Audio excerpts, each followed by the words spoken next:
Estamos de volta com Em Pauta. Para você que chegou agora, está aqui conosco o Anildo Fernandes, ele que é coordenador nacional do CVV, e também o Dr. Ricardo Nogueira, que é psiquiatra, e a gente está falando sobre suicídio. Antes do intervalo, a gente falava ainda que precisamos tratar sobre esse tema, que é importante, que os números estão aumentando, e também sobre a prevenção do suicídio. Quais são os sinais que a gente deve detectar? Se tu tens uma pessoa em casa que sofre com depressão, já tem que ficar um pouco mais atenta. Enfim, quais são possíveis sinais que merecem uma atenção? Não necessariamente que a pessoa vá se suicidar, mas que merece uma atenção. Então, assim, primeiro de tudo, a gente não deve deixar ninguém sozinho, principalmente em situações vulneráveis. Uma pessoa que está em separação, processo de separação de um relacionamento afetivo, é a grande maioria. Então, essa pessoa está sofrendo e ela se isola porque ela fica com vergonha daquela situação, ela se sente rejeitada, né? E principalmente no final do ano, dezembro e janeiro. Então, o que acontece? Chega fim do ano, a pessoa quer zerar o placar, começar tudo de novo, né? Uma nova vida, com outro relacionamento. E sempre que há uma situação de litígio conjugal e afetiva, tem sempre uma terceira pessoa, o que quer dizer que alguém vai ficar fora, que alguém vai ter um sentimento de perda, não é? Então, aí o que ocorre? A pessoa fica muito triste e fica frustrada, fica com raiva, né? E aí ocorre, muitas vezes, alguns homicídios e até suicídios. É muito comum, infelizmente. E outra coisa também, não só nessa uma situação de desemprego, o suicídio é a síndrome dos Ds. Desemprego, desamparo, desesperança, desamor. Então, sempre que alguém estiver numa situação dessa, de frustração, de rejeição, alguém que foi demitido do seu trabalho, alguma pessoa que foi humilhada em alguma situação, né? Então, nós temos que nos aproximar, não deixar a pessoa sozinha, dar apoio. E pessoas que sofrem algum tipo de doença. No caso da depressão, como nós estávamos falando anteriormente, eu não concluí, quando a pessoa está deprimida, ela não faz nada. Depressão, 33% das pessoas têm momentos depressivos, não pode fazer a confusão de depressão com tristeza. Tristeza é uma coisa normal, porque tu consegue reagir. Na depressão, a pessoa não reage. Só que, às vezes, ela vai reagir quando ela sai da melancolia entrando na euforia. E aí é o grande perigo. E o perigo maior é quando a depressão está associada ao uso de álcool e drogas. Porque a pessoa pensa em se matar, mas não tem coragem para tentar e planejar. Mas quando ela está alcoolizada ou drogada, ela consegue. Na pesquisa que eu fiz para a minha dissertação de mestrado, eu pesquisei 180 suicídios. Nesses 180 suicídios, 90% usavam álcool e drogas. E o que ocorria? 48% deles tinham um alto número de boletins de ocorrência em delegacias de polícia, por agressão à família, agressão aos vizinhos, multa de trânsito, pequenas batidas, várias, né? Por quê? Porque as pessoas andavam alcoolizadas, drogadas. E as pessoas não veem isso. Eu acho muito engraçado isso. A pessoa vive na delegacia lá, chamada por causa da Maria da Penha, né? Já tentou agredir a mulher e a família 10 vezes. Nós temos, entre esses 180 suicídios, um caso que a pessoa tinha 15 boletins de ocorrência, sendo que o 15º foi o próprio suicídio, porque o suicídio tem que ser registrado e notificado. Então, são coisas assim que é fácil de ver. Eu tive um paciente que ele destruiu 4 carros 0 quilômetro. Pô, no primeiro carro. Por quê? Porque ele vivia alcoolizado, até que chegar à conclusão.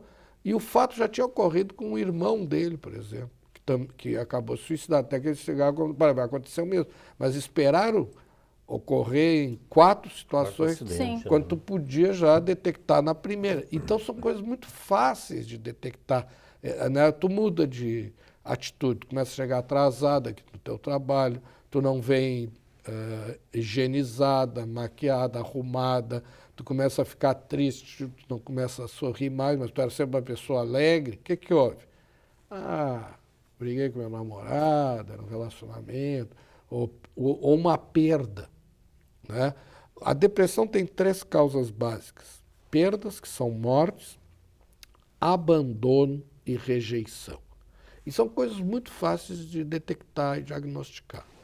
As pessoas Também. que normalmente procuram CVV são nesse sentido, assim, é esse tipo de situação que elas estão passando também, Anildo? É isso que tu percebe? Eugênia, nós trabalhamos com sigilo e a privacidade Claro. da pessoa que nos liga. Então, nós não nos comunicamos entre nós voluntários Sim. o que está acontecendo. Mas uma coisa que a gente percebe muito é que as ligações estão sempre atreladas às perdas, tá? Ou ao sentimento de culpa. Consequência de uma perda também, tá? Então, isso é uma situação bastante delicada. Porém, nós, segundo fala a Organização Mundial da Saúde, de cada 10 suicídios, de 8 a 9 poderia ser prevenido, porque as pessoas vão dando sinais. Elas vão sinalizando. Só que nós, familiares ou amigos que estamos próximos dessas pessoas, nós não percebemos. A pessoa começa a dizer que a vida dela está um inferno. Eu quero sair daqui, vontade de dormir e não acordar mais, meu Deus, me tira daqui. Então tem uma série de situações que vão acontecendo, porém nós que estamos próximos não conseguimos entender, porque ouvir com atenção é uma arte e nós não somos treinados para isso, tá? Então, se nós temos consciência do que está acontecendo, se nós falarmos sobre a questão do suicídio no sentido de prevenção, não no sentido, muitas vezes, pejorativo, como acontece em algumas situações, como o caso do Robin Williams e outros que a gente presenciou, nós podemos formar nas escolas, o corpo docente, para que eles comecem a perceber, inclusive com as crianças ou outros maiores, tá, os adolescentes e adultos mesmo, que alguma coisa não está indo bem. Essa percepção, esse ouvir com atenção nas entrelinhas do que está acontecendo é que ajuda a prevenir o suicídio. Então, quando nós estamos em atendimento, muitas vezes a pessoa vem e começa a falar das coisas que estão incomodando ela. E em alguns casos até ela entra chorando no telefone, dizendo: a minha vida está terminando, eu não aguento mais, eu preciso sair disso, não consigo. E o voluntário ou a voluntária começa a conversar com essa pessoa e reforçar dentro do que ela está dizendo algumas palavras ou algumas frases que ela nos disse, tá? E ela, ao se ouvir, ao perceber que aquilo que ela disse era importante, ela mesma diz: que bom, tu acabou de me dar um excelente conselho para que eu possa resolver a minha vida, tá? Então, há uma situação delicada nisso tudo, que é falar, mas falar abertamente com responsabilidade. Mesmo no caso da mídia, pode falar, mas falar no sentido da prevenção, dos fatores que contribuem para o aumento do suicídio, tá? Que é uma situação gritante hoje. Quando o Dr. Ricardo Nogueira fala das taxas ou dos números de suicídio, ele está falando aquilo que está registrado. Porém, nós temos outras situações que são as subnotificações. Quantos acidentes de trânsito acontecem com o motorista sozinho, por exemplo? Quantos motoristas indo na traseira do carro que está na frente não viram o carro? Quantos acidentes com arma de fogo que são registrados como acidente de arma de fogo e foi suicídio? Então, os números são alarmantes, né, doutor? São muito maiores do que nós temos. E tem aqui. a questão do preconceito também, por exemplo, eu tenho um familiar que se suicidou e eu não quero tratar como um suicídio, eu acabo tratando como outra forma também, isso acontece? Também acontece porque eu assumo uma culpa de alguma coisa que eu vi, que estava próxima de mim e eu não fiz nada. Nós temos essa situação também. Sabe, familiar ou um amigo muito próximo que comete o suicídio, tá? E aí eu não posso assumir aquilo porque a pessoa foi falando. Como eu disse anteriormente, 80% a 90% podem ser prevenidos e evitados, desde que seja feito de uma forma adequada.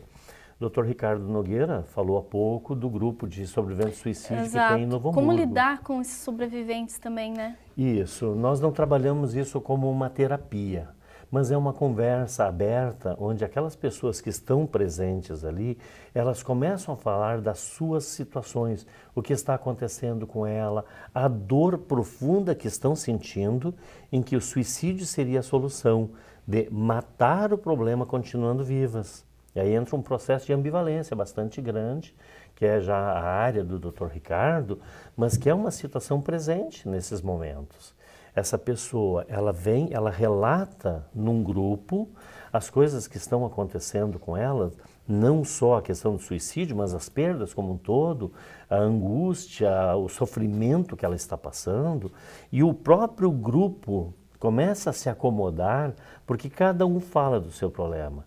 E aí, neste meio, eu percebo, ela, puxa, o problema dele é bem maior que o meu não é tão grande assim.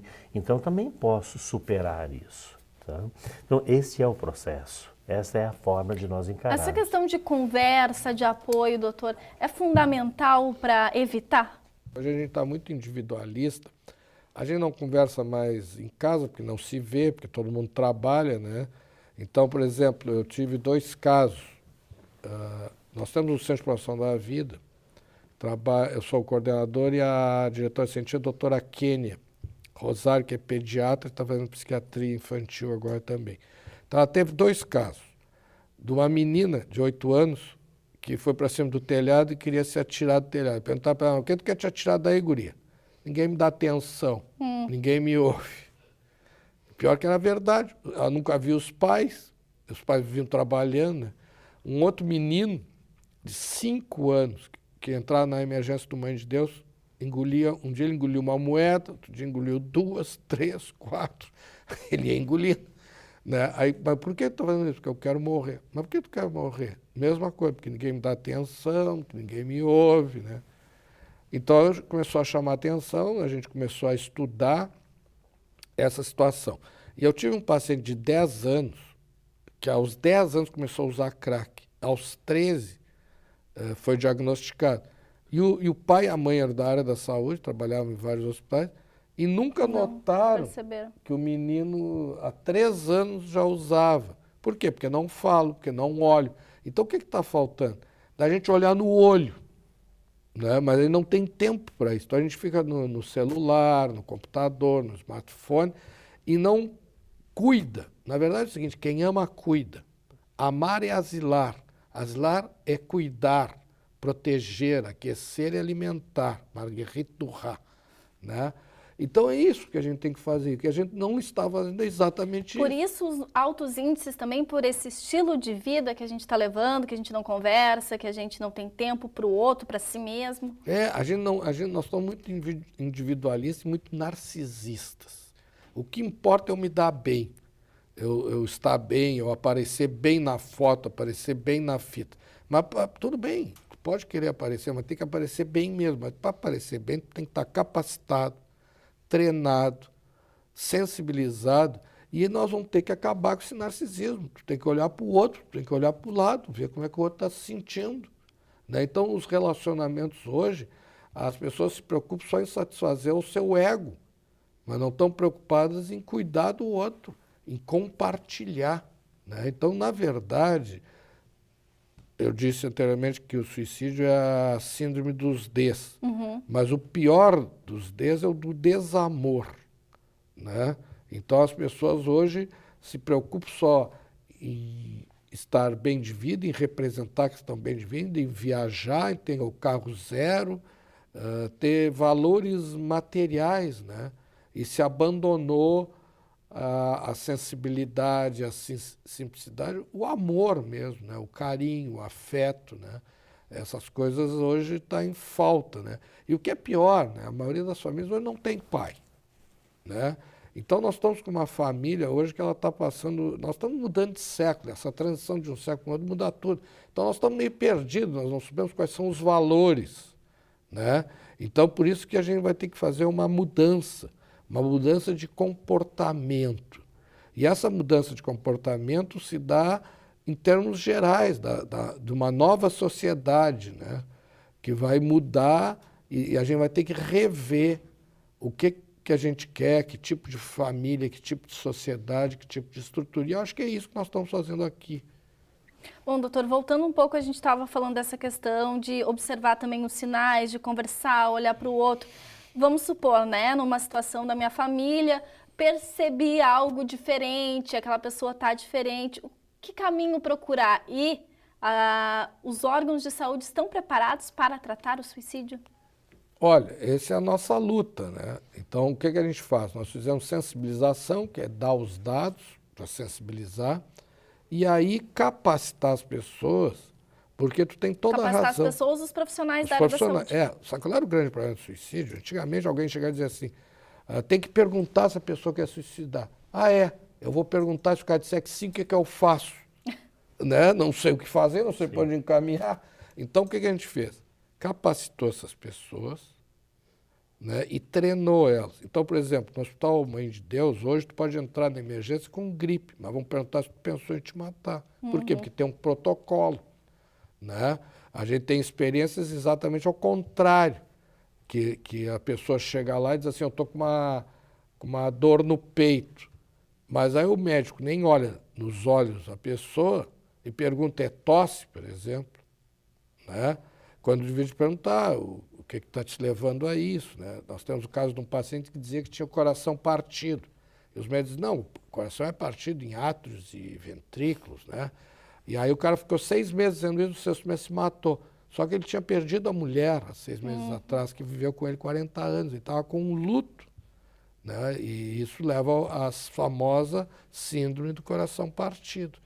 Então, essas questões afetivas são a principal questão. Só que ninguém quer conversar sobre isso, ninguém quer saber se tu está te separando, que o teu marido te abandonou, que o teu marido te rejeitou, que o teu marido morreu. Por quê?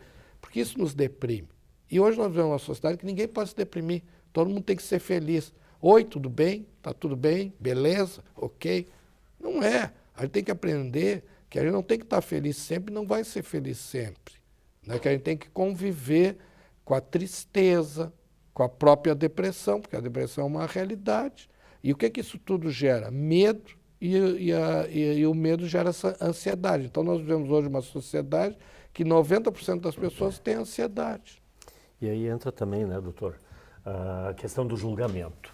Se eu chego e digo que eu não estou bem, que alguma coisa está me incomodando, mesmo quando a gente se encontra no corredor aqui da faculdade, por exemplo, eu passo por ti e tu me pergunta, aí, tudo bem? Bah, não está nada bem, não estou legal. Ah, não, eu também, bah, tu não imagina como é que está a minha vida. Quer dizer, ao invés de você me ouvir, você passa a falar de você, tá? Que não é o legal. O legal é, eu disse que eu não estou bem, é você se colocar à disposição para me ouvir. Então, aliado à questão da procura por um profissional da área que tem que cuidar desse paciente ou dessa pessoa nessa situação, a escuta também é muito importante. É se colocar a ouvir essa pessoa. Mas esse ouvir não é um ouvir crítico para dizer não é nada disso, deixa de ser bobo, vai cuidar da tua vida, como...